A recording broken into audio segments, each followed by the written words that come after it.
It could happen in any street, at any time, to anyone.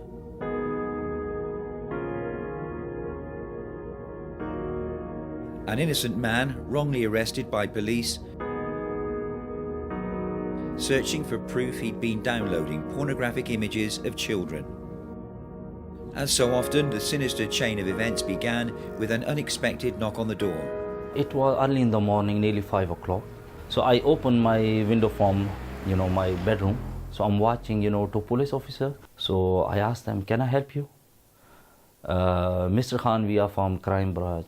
Can we speak to you a few seconds? I said, that's fine. I opened door, they came inside. You are under arrest, suspicion of downloading, installing these kids' pornography.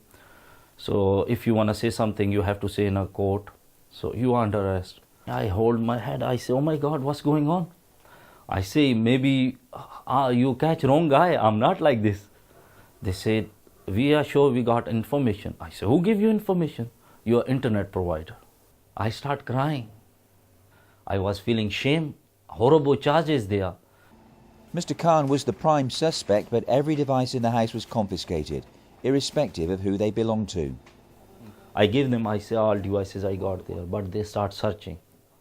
They went upstairs, in a kid's room, in my room, open drawer, look for stuff. But this internet provider, they give them information that this Wi-Fi, to do these all stuff, these wrong things, is by Xbox 360 something.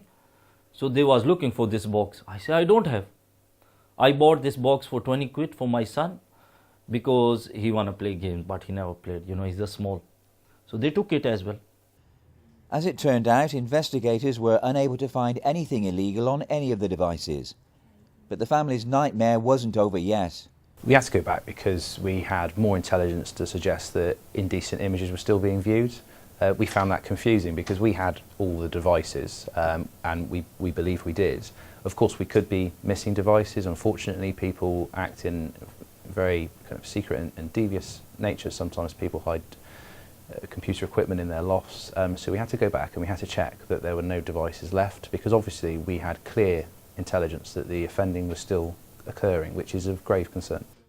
Indecent images were still being viewed through the Khan's internet connection. In order to prove their innocence, the police would have to be more creative. We've got a research and development facility and we built a device to establish if there were any other devices that weren't in our police custody at the time that were accessing the Khan's router. That device was attached to the Khan's home router with their consent and permission, and that device showed us that there were other people in the area accessing their router to view child pornography. The real culprit could hardly have been closer to home. Away from prying eyes, a criminal mind was at work. If you have the knowledge, cyberspace has its own A to Z, which had enabled a neighbour to hack into Mr. Khan's Wi-Fi, giving him a virtual pathway into a murky world from which he was able to build his own cache of pornographic material. In total, 520 photographs, 357 videos, in varying degrees of depravity. Lloyd Miller, 53, was arrested and charged with procuring unauthorised access to his neighbour's internet connection, and also to 3 offences of making indecent images of children. When it came to trial, Gloucester Crown Court heard that Miller had previous convictions for rape, attempted rape and voyeurism. But it was because he'd made his own device at home which enabled him to hack into and secretly manipulate his neighbour's Wi-Fi that his sentence was increased. I think it clearly shows that the PCC's investment over the last 3 years has created an environment where we can understand crime from a cyber digital element far more than maybe a number of our contemporaries in other forces.